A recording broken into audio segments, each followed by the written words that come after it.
Alors, David est là, vous l'avez entendu. En matière d'aide de test, David, vous en connaissez un rayon. Je les rate tous, moi. Vous connaissez surtout les tests qu'on peut faire pour savoir si oui ou non on sera recruté. Et c'est un test que j'ai préparé ce matin, qui m'a pris énormément de temps. C'est assez simple, vous le disiez. Un test en 10 questions, c'est très très facile.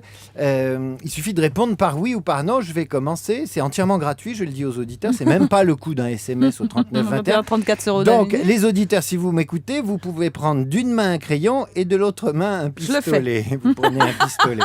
Allez, première question. Vous allez voir, c'est pas si con que ça.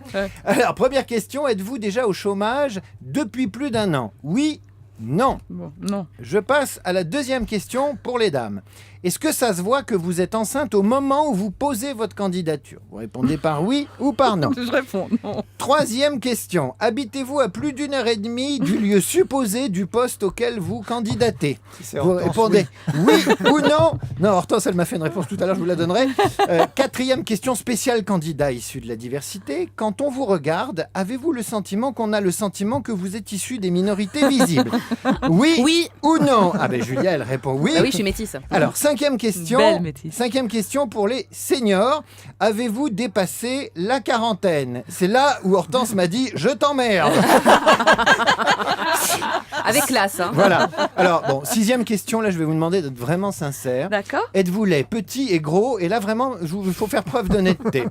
Septième question, êtes-vous une femme? Là, essayez de ne pas dissimuler la vérité. Huitième question, êtes-vous jeune, sans aucune expérience et sans aucun diplôme de Polytechnique? Ou ce qui revient au même, êtes-vous titulaire d'une licence de sociologie sans aucun stage ni aucune expérience sur les marchés financiers? Oui ou non? Neuvième question, on arrive à la fin.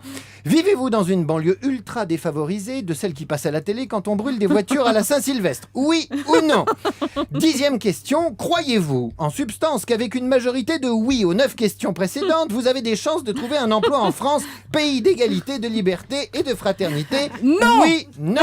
Elle a répondu non.